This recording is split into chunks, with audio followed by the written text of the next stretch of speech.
Hey guys, welcome back to Explainer X today. I am going to recap a 1973 French anthology movie, named Immoral Tales. So, let's begin. The first story occurs on the beach, hence the name The Tide. Andre is a teenager who decides to take his 16-year-old cousin on a bike ride trip to the beach. When they get there, Andre tells his cousin that they should move to a more secluded area since this will allow them some privacy, and she can swim her heart out. The female cousin agrees and the two crawl among the rocks to get to the spot. Unfortunately, the two get stranded by the tide. Andre asks his cousin to quit swimming and put on her clothes while they wait for the tide to break. Andre is a little commanding, but the naive girl does not seem to let the commands affect her. The girl puts on her dress and Andre chides her for making it dirty despite being at the beach for a little while. After putting the dress on, Andre instructs her to remove her undergarments as they are the clothes she was swimming in. The poor girl removes her undergarments as Andre mentions that they should play a game to pass time. After a while, Andre asks his cousin what she knows about the tide formation. He goes on to explain about the moon and the sun and how each has to be well aligned for a tide to break. Andre looks at the naive girl and finally reveals his true intentions.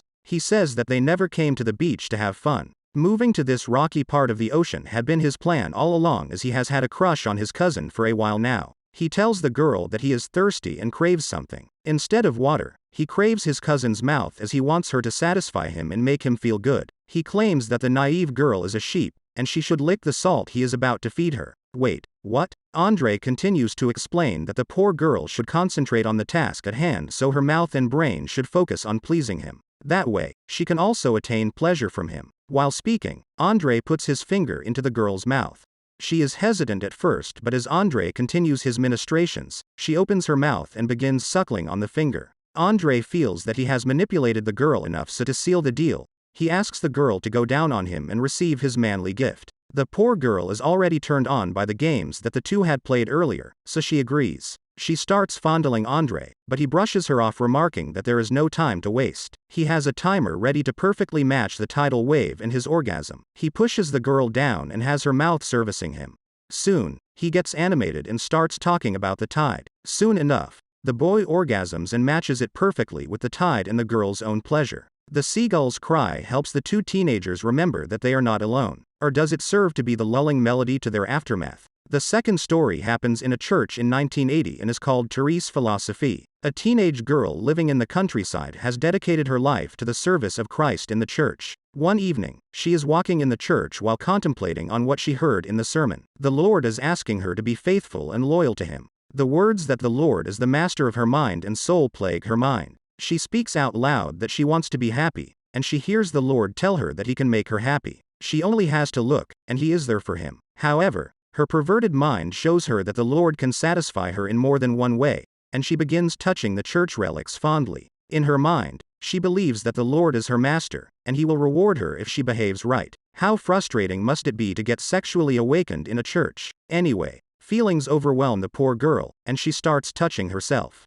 She is soon found by an elderly woman, her supposed caretaker, I guess. The woman chases and catches the girl. She calls her a liar and a sinner before taking her back to her room. She gives the girl a good whipping before leaving her hysterical and crying. She locks the sorry girl in the room and explains that she will be in isolation for 3 days and 3 nights. The poor girl starts crying and begs the woman to give her the religious materials she needs to keep her company. The woman agrees. The girl continues crying as she hugs the little old prayer book. For dinner, the poor girl is fed raw cucumbers. One day, she is alone in her quarters when she finds a book in her possessions. Since she is bored out of her mind, she starts reading the book only to find that it is an erotic one. After a while, the spirit comes to the girl, and she begins imagining being with her master again. She continues reading from the book while trying to keep her cool to no avail. Soon, she feels that she needs to quench her thirst and submit to these overwhelming feelings. In the next scenes, we see the girl touching the scanty religious relics in her room.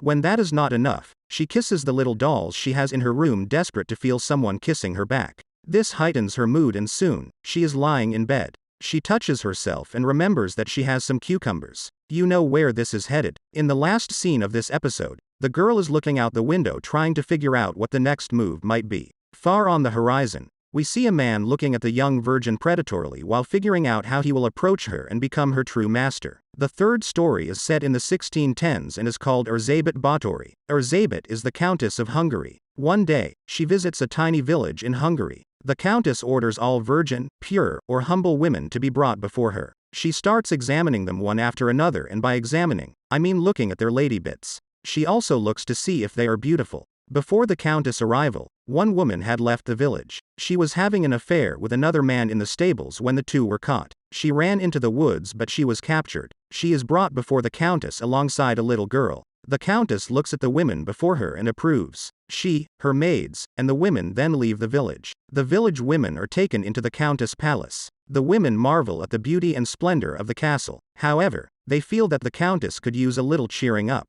The Countess has her loyal aide show the village women the showers. The girls merrily shower while making jokes and drawing lewd sketches on the pristine walls. After a while, the girls are freshly showered and adorned in heaven-smelling perfumes. Their naked bodies are also glistening with fragrant oils. We see the Countess clean up the lewd sketch in the bathroom angrily while her aide prepares a drink. Meanwhile, the women are escorted out while still naked. They walk into a large hall where the Countess has them drink from what looks like a goblet of wine. The women become excited after the Countess agrees to let them touch her dress. The women clamor around her and start pushing the Countess until she falls on a nearby bed. They strip her naked, and one girl bites the necklace the Countess is wearing. She collects the pearls and inserts them into the Countess' vagina. Shortly, the women go crazy and start attacking one another. The Countess quickly exits the room. After a while, the naked Countess walks into the bathroom. The bathtub is filled with blood and her aide is cleaning her sword. The Countess bathes her body in the blood before rinsing it off with water.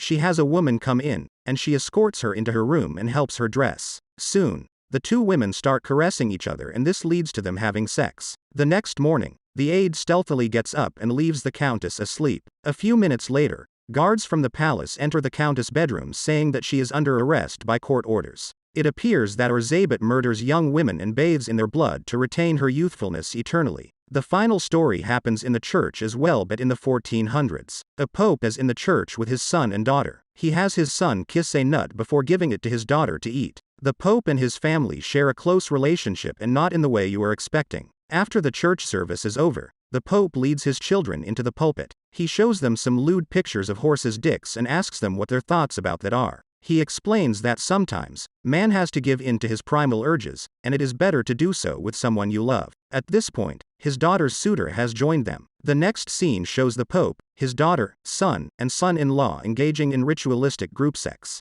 Coincidentally, there is a priest doing mass. During sermon time, he starts explaining to the people what right and wrong, meanwhile giving examples of when certain actions considered harmless turn into greater sins. He also renounces the pope separating himself from the man's sinful actions. Suddenly, royal guards enter the church and drag the man away by orders of the king. The man is accused of blasphemy and burned to the stake. In the last episode, we see the pope carrying his grandchild outside for the congregation to see. It is the christening ceremony and the daughter is overwhelmed. I have to guess she has no idea who the father of the kid is. And the movie ends here.